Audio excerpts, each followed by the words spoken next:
అదరకొట్టే కారం రంగు రుచి ఆచి కారం పొడి.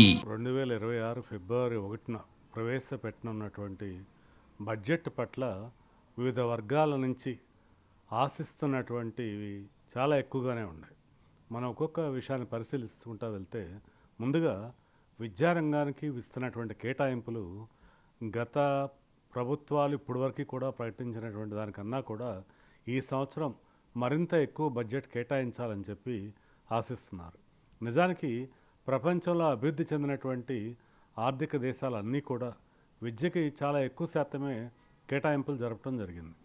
ఇప్పుడు మనం కూడా ప్రపంచంలోని అభివృద్ధి చెందినటువంటి ఆర్థిక వ్యవస్థల్లో వితిన్ 5లోనే ఉంటూ ముందుకెళ్లాలనేటువంటి దీనిలో వెళ్తున్నప్పుడు విద్యారంగానికి కేటాయింపులు మరింత జరపాల్సిన అవసరం ఎంతైనా ఉంది. ఆ దిశలో ఎంతో ఎక్స్పెక్టేషన్స్ ఉన్నాయి. రెండోది ఆరోగ్యానికి కూడా కేటాయిస్తున్నటువంటి కేటాయింపులు ఎంతో పెరగాల్సిన అవసరం ఉందని చెప్పి అందరూ కూడా ఆశిస్తున్నారు. ఆరోగ్యపరంగా సామాన్యులు మధ్యతరగతి ప్రజలు కూడా ఇవాళ దేశవ్యాప్తంగా అందరికీ కూడా ఉచిత ఆరోగ్య బీమా రక్షణ కావాలని చెప్పి కోరుకుంటున్నారు. నిజానికి మనము ప్రపంచంలోని అగ్రగామి దేశాల్లో ఒక దేశంగా చెప్పుకోవాలి అంటే అన్నిటికన్నా ముఖ్యంగా కావాల్సింది ఆరోగ్యం పట్ల, అంటే ప్రతి ఒక్క భారతీయ పౌరుడికి కూడా ఉచితంగా కనీసం కొంత మొత్తం మేర ఆరోగ్య రక్షణ అనేటువంటిది ఎంతైనా అవసరం ఉంది. కాబట్టి ఆ దశగా కేటాయింపులు జరపాల్సిన అవసరం ఉంది.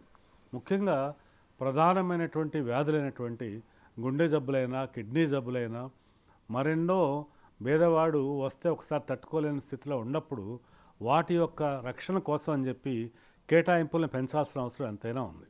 ఇక మూడోది వ్యవసాయ రంగానికి గిట్టుబాటు ధరల విషయంలో కూడా కేవలం కొన్ని వ్యవసాయ ఉత్పత్తులకు మాత్రమే గిట్టుబాటు ధరలు అందుతున్నాయి, మిగతా వాటికి గిట్టుబాటు ధరలు అందట్లేదు.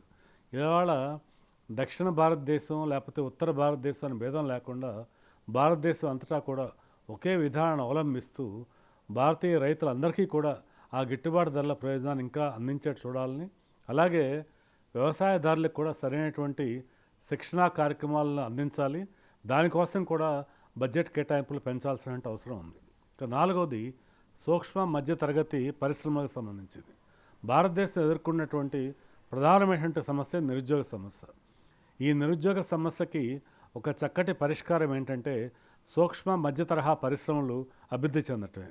అయితే ఈ సూక్ష్మ మధ్య తరహా పరిశ్రమలు అభివృద్ధి చెందాలంటే ఈ రంగంలో వారికి మనం లోన్స్ ఇవ్వాలన్నా, వారికి కొన్ని ప్రోత్సాహకాలు అందించాలన్నా కూడా ఏమాత్రం వెనకం చేయకుండా ఎంతో ఇనిషియేటివ్ తీసుకోవాల్సిన అవసరం ఎంతైనా ఉంది. ఆ దశలో కనుక అడుగులు ముందుకు వెళ్తే ఇది ఒక రకంగా నిరుద్యోగ సమస్యను పరిష్కరించడంలో కూడా మనకెంతో సహాయకారిగా ఉంటుంది కనుక దాన్ని కూడా పరిశీలించాల్సిన అవసరం ఉంది. ఇకపోతే మహిళల కోసం అని చెప్పి మనం ఎంత తక్కువ చేస్తున్నాం అనేది కూడా ఆలోచించాల్సిన అవసరం ఉంది. గత బడ్జెట్స్తో పోలిస్తే ఈసారి మహిళలకి ముఖ్యంగా ఒకవైపు నుంచి బంగారం వెండి ధరలు ఎంతో పెరిగిపోతుంటే మన ప్రభుత్వాలు మనం ఎప్పుడు కూడా ఎలక్షన్స్ టైంలో వాళ్ళకి ఇచ్చినటువంటి వాగ్దానాలు నెరవేర్చడంలో వెనకంజ వేయటం జరిగినాయి గతంలో కొన్ని.